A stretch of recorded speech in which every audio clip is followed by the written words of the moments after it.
조국 청와대 민정수석이 민정수석에 임명된 지 이틀이 채 지나지 않았는데 언론의 주목과 함께 논란의 중심이 되고 있습니다. 어떤 내용인지 석대성 기자입니다. 어제 오전 조국 민정수석 임명 기자회견입니다.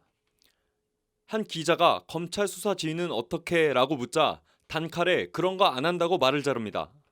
과거 이제 민정수석이 검찰의 수사 지휘나 그런 측면에 원활하게 소통을 했던 걸로 알고 있는데 그 측면에서는 어디까지 수사 지휘 부분을 하실 건지. 민정수석은 수사 지휘를 해서는 안 됩니다. 그리고 이어진 문재인 대통령과 청와대 참모진과의 오찬.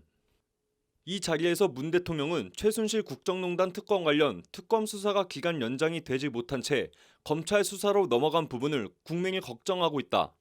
검찰에서 좀 제대로 수사할 수 있도록 하셨으면 한다는 말을 조국 민정수석에게 한 것으로 전해졌습니다. 이에 조 수석은 법률 개정 전이라도 할 수 있는 것은 노력하겠다고 화답한 것으로 알려졌습니다.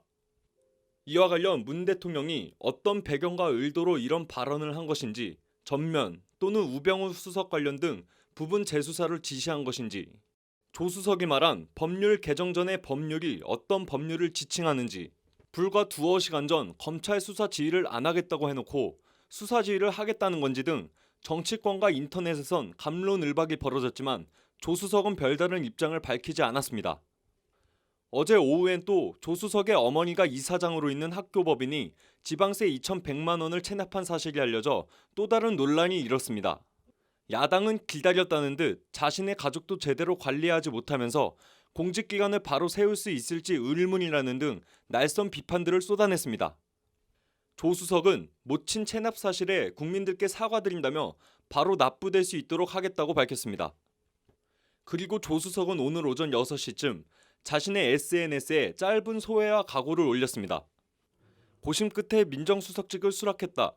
능력 부족이지만 최대한 해보겠다. 그러면서 여기저기서 두들겨 맞겠지만 맞으며 가겠다는 의미심장한 글을 남겼습니다.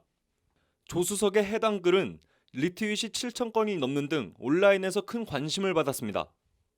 민정수석 임명 이틀째 비판이든 격려든 조국 민정수석에 쏟아지는 정치권과 여론의 뜨거운 관심 자체가 공수처 설치 등 조 수석이 총대를 맨 모양새가 된 검찰개혁에 대한 관심의 반증이라는 분석입니다.